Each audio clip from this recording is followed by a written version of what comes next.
কুরআন এবং আহলে বাইত একটা আরেকটার চেয়ে কখনো পৃথক হবে না, কখনো পৃথক। এখান থেকে শুরু করে আমি যখন কাউসারের পানি পান করাবো সেদিন পর্যন্ত আহলে বাইত কুরআন থেকে পৃথক হবে না, কুরআন আহলে বাইত থেকে পৃথক হবে না। কুরআন দেখলে আহলে বাইত স্মরণ আসবে, আহলে বাইত দেখলে কুরআন স্মরণে আসবে। আপনারা বুঝতে পেরেছেন? এরপরে আমার নবী আমাদেরকে বলছেন, উম্মত ফানজুরু, উম্মত এবার তোমাদের অ্যাটেনশন ড্র করছি, খবরদার, সাবধান, খেয়াল রাখবা, কাইফা তাখলুফুনি ফীহিমা, তোমরা এই দুইটার সাথে আমার পরে কিভাবে ব্যবহার করো, বিহেভ কিরকম করো, সেটা একবার মাথায় রাখবা, সেটা একবার মাথায় রাখবা। 6টা গ্রন্থের মধ্যে দ্বিতীয় স্টেজের গ্রন্থের নাম মুসলিম শরীফ।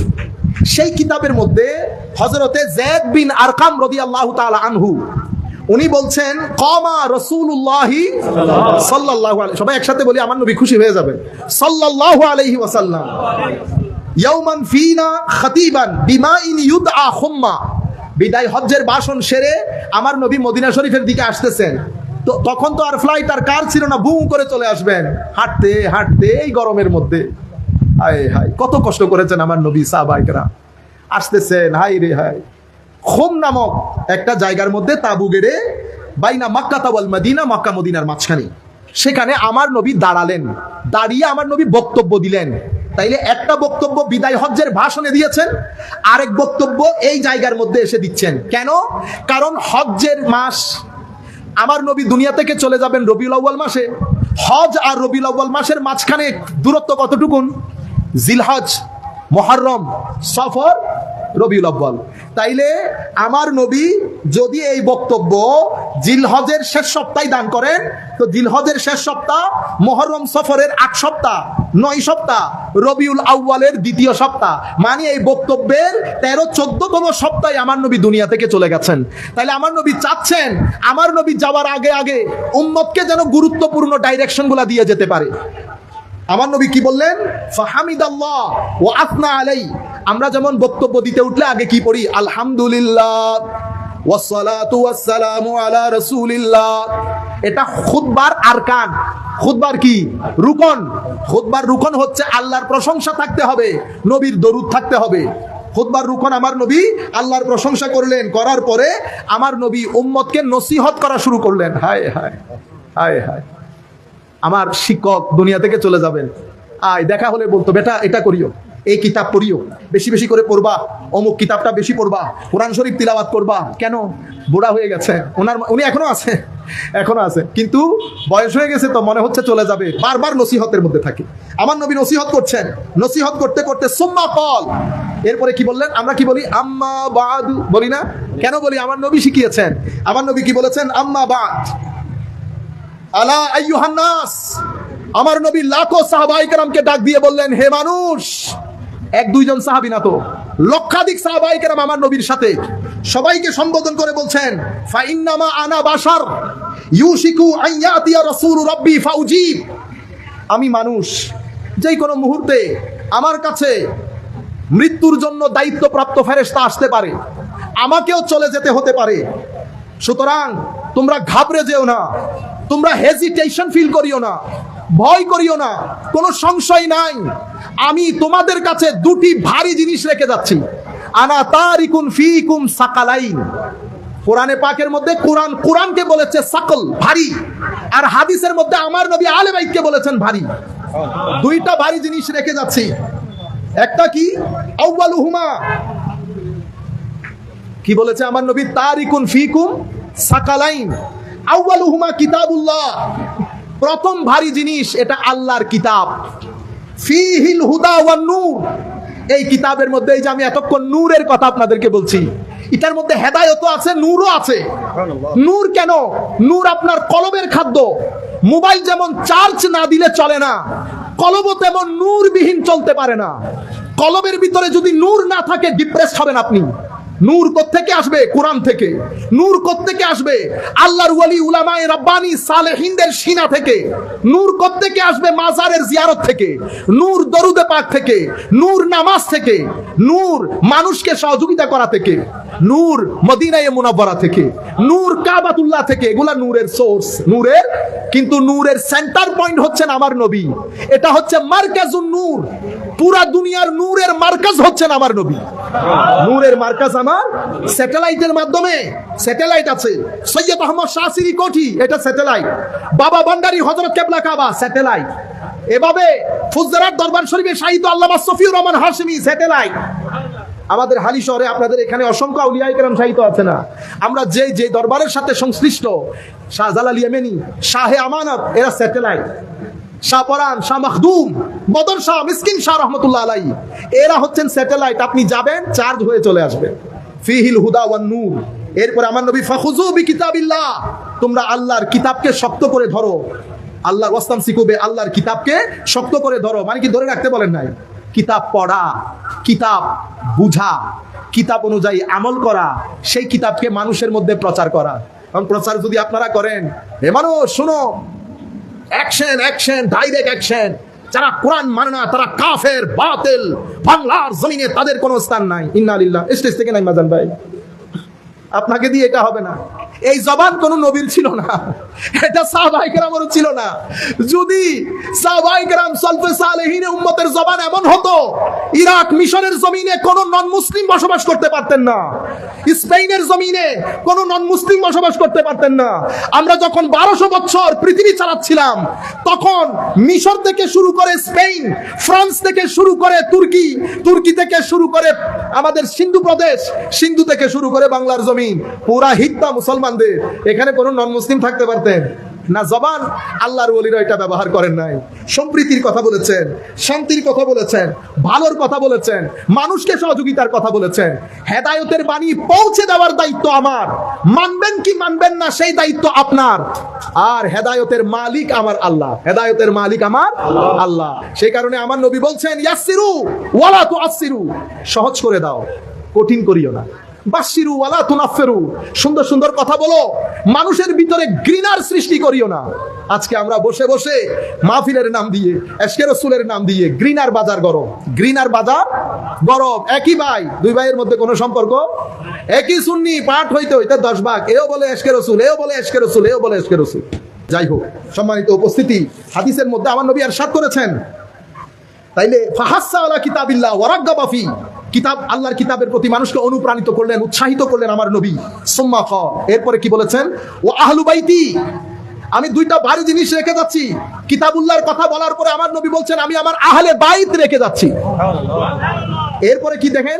উযাক্কিরুকুমুল্লাহ ফি আহলে বাইতি, উযাক্কিরুকুমুল্লাহ ফি আহলে বাইতি, উযাক্কিরুকুমুল্লাহ ফি আহলে বাইতি। এই শব্দটা কোরআনের জন্য বলেন নাই, আহলে বাইতের ক্ষেত্রে এসে আমার নবী এই কথাটা 3 বার বলেছেন। কেন? কারণ কোরআন নিয়ে ডিভিশনটা হবে না, ডিভিশনটা হবে আহলে বাইত নিয়ে। সেই কারণে আমার নবী বলছেন, আমি আমার আহলে বাইতের ব্যাপারে তোমাদের অ্যাটেনশন ড্র করছি, তোমাদেরকে আল্লাহর ভয় দেখাচ্ছি আহলে বাইতের বিষয়। তাহলে আহলে বাইত রেখে যাচ্ছি। আহলে বাইত আমাদের হেদায়েতের চরম ঠিকানা। এটা আমি বলছি না, আমার নবী বলছেন। এটা আমার এই ওয়াজ, আপনারা হয়তো এখানে কয়েকশো মানুষ দেখতেছেন, আমি হয়তো বাসায় যেতে যেতে কম করে হলেও 30 থেকে 40 হাজার মানুষ এটা দেখবে। এটা বাংলাদেশের পৃথিবীর আনাচে কানাচে বাংলা ভাষাভাষীদের কাছে চলে যাবে।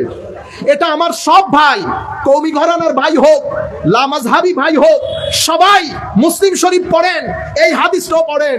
আফসোসের বিষয় হচ্ছে মুহররমের মাস চলে যাবে, আমরা কখনো মসজিদের মধ্যে সাধারণ মানুষের সামনে এই হাদিসগুলা নিয়ে আসি না। আমার নবী অন্য হাদিসের মধ্যে 2টা কথা বলেছেন, কিতাবুল্লাহ ওয়া সুন্নতি, আমি আমার সুন্নত এবং কিতাবুল্লাহ রেখে যাচ্ছি, এটাও যেমন বলেছেন। কিন্তু এর চেয়ে বড় হাদিসের কিতাবের মধ্যে আমার নবী উযাক্কিরুকুমুল্লাহ ফি আহলি বাইতি বলেছেন। আপনারা বুঝতে পেরেছেন আমার কথা? সেই হেতু আল্লাহ রাব্বুল আলামিন আমাদেরকে বুঝার তৌফিক দান করুক। আমি শুধু হাদিসগুলা বলবো, কোনো ব্যাখ্যা বিশ্লেষণ নাই। আপনারা যেন জিনিসগুলা কিছু হলেও ধারণ করতে পারেন। আমার নবী অন্য হাদিসের মধ্যে, এটা মুসলিম শরীফ সহ অসংখ্য কিতাবের মধ্যে এসেছে, আমি শুধু মুসলিম শরীফের কথা বললাম। এই এখন যে হাদিস বলবো সেটা ইমাম তিরমিজি রওয়ায়াত করেছেন। এটা ইমাম নাসাই রওয়ায়াত করেছেন, ইমাম আহমদ ইবনে হাম্বল রওয়ায়াত করেছেন। আপনারা না বুঝলেও যারা বুঝার তারা বুঝে। কি বলেছেন? এগেইন যায়েদ ইবনে আরকাম قال রাসূলুল্লাহ সাল্লাল্লাহু আলাইহি ওয়াসাল্লাম ইন্নী তারিকুন ফীকুম মা ইন তামাসসাকতুম বিহি লান তাদিল্লু বাদি। আমি তোমাদের কাছে রেখে যাচ্ছি কিছু জিনিস, যা আঁকড়ে ধরলে তোমরা কখনো পথভ্রষ্ট হবে না। তাহলে পথভ্রষ্ট না হওয়ার জন্য আমার নবী কি রেখে গেলেন? আহাদুহুমা আযমু মিনাল আখার। আমার নবী বলছেন যে দুইটা জিনিস রেখে যাচ্ছি, সেই দুইটার মধ্যে একটার চেয়ে আরেকটা বড়। একটা আরেকটার চেয়ে, কোনটা কার চেয়ে বড় আল্লাহ জানেন, কিন্তু আমার নবী বলছেন আহাদুহুমা আযমু মিনাল আখার, একটা আরেকটার চেয়ে বড়। কি? কিতাবুল্লাহ, আল্লাহর কোরআন। হাবলুন মামদুদুন মিনাস সামাই ইলাল আরদ, এটা একটা লম্বা রশি, যেই রশির এক প্রান্ত আমার আল্লাহর কাছে, আরেক প্রান্ত জমিনে। যারা কিতাবুল্লাহ শক্ত করে ধরবে তারা পথ পাবে, কিন্তু একটা ধরলে হবে? আমার নবী বলছেন না, আমি তো দুইটা জিনিস রেখে যাচ্ছি, কিতাবও ধরতে হবে, ইতরাতি আমার আহলে বাইতকে ধরতে হবে। মাওলা আহলে বাইত কেন? মনে রাখবেন, হায় হায়, কোরআন সবর করতে বলেছে। মওলা সবর কিভাবে করি, সবর কিরকম কিরকম কিরকম।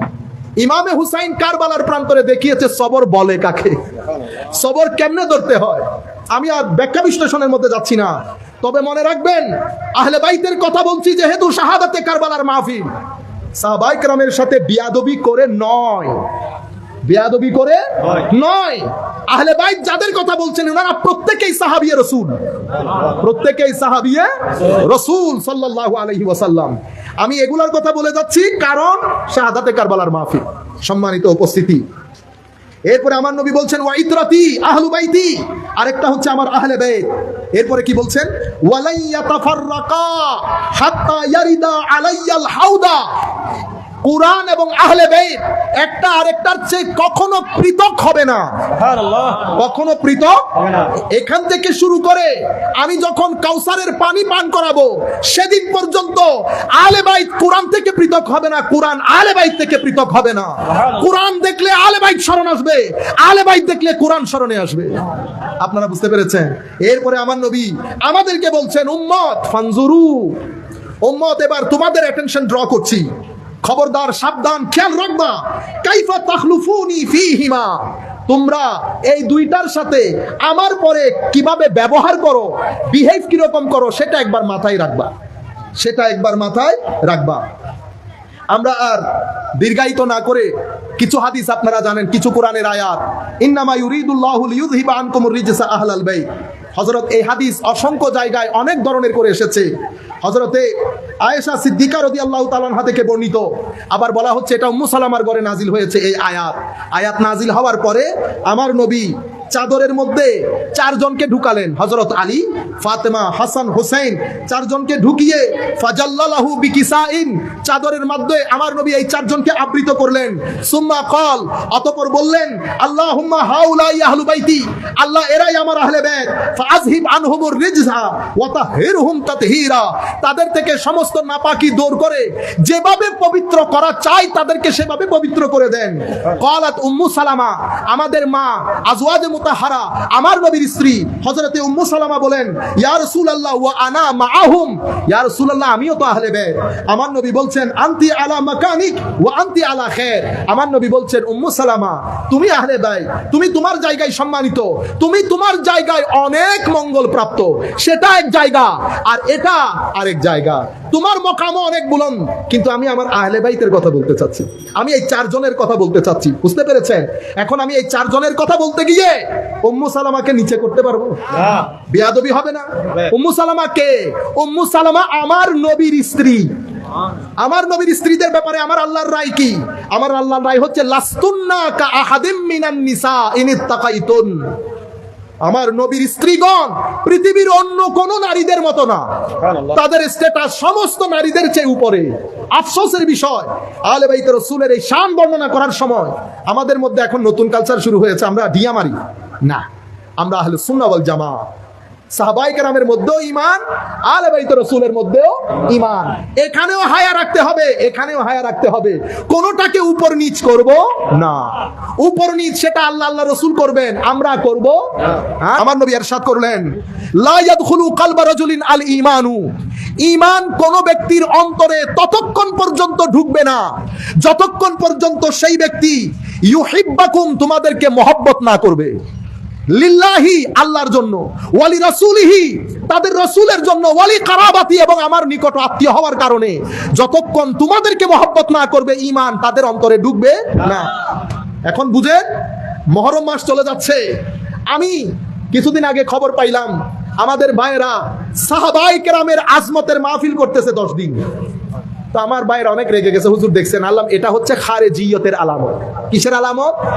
আপনার আকীদা ধর্ম বিশ্বাসের মধ্যে খারেজিয়ত ঢুকে গেছে। সেটা কিভাবে বুঝবেন? ওই আমলের মাধ্যমে, আপনার কর্মের মাধ্যমে। কর্ম কি? আহলে বাইত রাসূলের মাসে সাহাবায়ে কেরামের শান বলে আহলে বাইত রাসূলকে যখন আন্ডারএস্টিমেট করবেন, তো বুঝতে হবে খারেজিয়তে বাতাস লেগেছে। আবার আহলে বাইত রাসূলের মহব্বত দেখিয়ে সাহাবায়ে কেরামকে যখন দিয়া মারবেন, তো বুঝতে হবে আপনার গায়ে শিয়াইজমের বাতাস লেগেছে। আমরা এই জায়গায়ও না, আমরা এই জায়গায়ও না।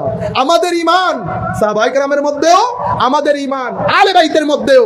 এক হাতের মধ্যে দামানে আহলে বাইত, আরেক হাতের মধ্যে দামানে সাহাবায়ে কেরাম। মাথার উপর কোরআন এবং সুন্নাহ, এই আকীদাকে বলে আহলুস সুন্নাতে ওয়াল জামাআহ।